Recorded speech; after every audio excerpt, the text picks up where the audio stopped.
Hello అండి, నమస్తే. నేను లలిత. నేను ఈరోజు పొనగంటి కూర పెసరపప్పు ఫ్రై చేస్తున్నానండి.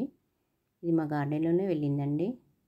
నేను ఈ కూర కొన్నప్పుడు కొన్ని కొమ్మల్ని నాటుకున్నానండి తొట్టిలో. ఇంత కూర వెళ్ళింది ఈరోజు. అప్పుడప్పుడు దీన్ని నేను జ్యూస్గా కూడా తాగుతానండి. ఎన్నో ఔషధ గుణాలున్న పొనగంటి కూర ఆరోగ్యానికి చాలా మంచిదండి.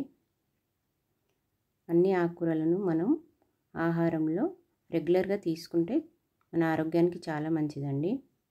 ఇప్పుడు కూర కోసం నేను కొంచెం పెసరపప్పు తీసుకొని కడిగి నానబెట్టుకుంటున్నానండి.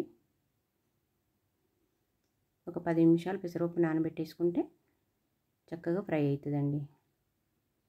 ఇప్పుడు ఉల్లిగడ్డ, పచ్చిమిర్చి అన్నీ కట్ చేసి రెడీ పెట్టేసుకుంటే కర్రీ తొందరగా అయిపోతుందండి. ఉల్లిగడ్డ, పచ్చిమిర్చి, కరివేపాకు, కొన్ని వెల్లుల్లి, ఆవాలు, జీలకర్ర, ఎండుమిర్చి అండి.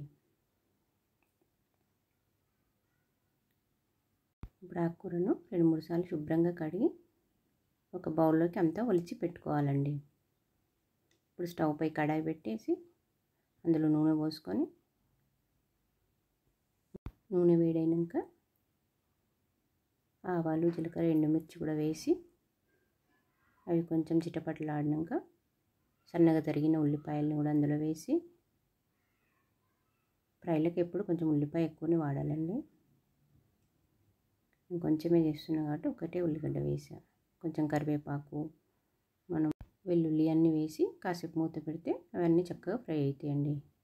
ఇప్పుడు వాటిని కలిపేసుకొని ఒకసారి కొంచెం పసుపు కూడా వేసి ఇప్పుడు ఆ పొనగంటి ఆకుకూరని దాంట్లో వేసుకోవాలండి. కట్ చేసి కూడా వేసుకోవచ్చు. నేను ఆకులుగానే వేసుకున్న లేతగా ఉన్నవని. ఇప్పుడు దాంట్లో నానబెట్టి ఉంచుకున్న పెసరపప్పును కూడా వేసి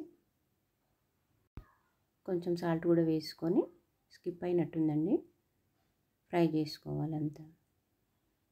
కాసేపు మూత పెట్టి తీసి కాసిన నీళ్ళు చిలకరించి